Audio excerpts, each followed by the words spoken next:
Welcome to our project on the California water crisis. The state was in a drought from 2011 to 2015. The drought occurred because of climate change causing higher temperatures. The state gets the majority of its water from the snowpack, which has stopped occurring due to the increase in temperatures. Their water table has dropped 50 feet due to groundwater drilling to replace that water that has been lost. This is a major problem because California is a major producer of agriculture for the United States. They need a large amount of water to harvest these goods, which is causing a major conflict where their water could come from. They can't continue to deplete the groundwater because it could cause subsidence. In order to combat this crisis, we came up with 3 options: fog harvesting, switching to another economy, and desalination. The first option is fog harvesting. Using large mesh nets, the condensation is captured and with gravity is pulled down. California has the condition in order to implement this idea. However, this idea is not possible for large populations. They also require very large nets in order to do their job correctly. Although a viable option, this is not super practical for the large cities in California. This is a much more simple idea. The economy is very dependent on large amounts of water. If they were to switch to an economy that did not require as much water, they would not have to worry about it. There are fruits like the prickly pear fruit that do not require as much water. After analyzing each of our proposed solutions in depth, we have decided to move forward with desalination to address the California water crisis. Desalination offers a well-known technique that has already been implemented to address water conflicts. Although it requires a lot of energy, it does not have a negative effect on the ecosystem, and we can use sustainable energy for it. A very effective and productive form of desalination comes in the form of reverse osmosis.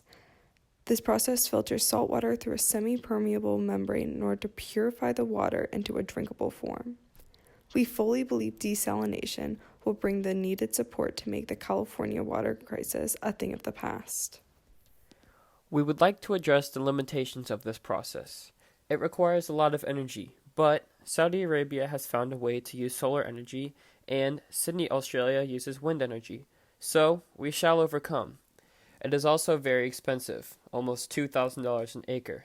However, despite all of these limitations, we still believe the best option is desalination. We will explain how they desalinate the seawater. First, they remove the larger pollution and then the smaller pollution particles. Reverse osmosis is the most important part of the desalination. The water is pushed through a semi-permeable membrane that forces the salt to separate from the water. Then they put chemicals like fluoride and chlorine into the water to make the water healthy. Finally, they transport the water to wherever it needs to go. We chose desalination because of the Carlsbad project, aka the San Diego Desalination Plant. The plant is the model for our plan. This plant produces enough water for 400,000 people. It did take a total of 14 years to plan and build, so that is why we have projected our project to take 10 years. They operate off of federal funding, which is why we are planning on asking the federal government for funding.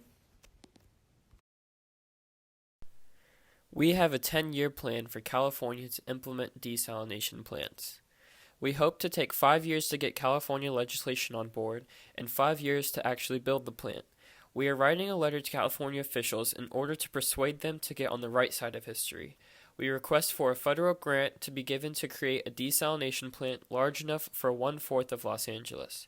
This would be about double what the San Diego plant does. However, now we already have the technology. Join us in our fight for a sustainable future. Call the California Congress and request a Los Angeles desalination plant.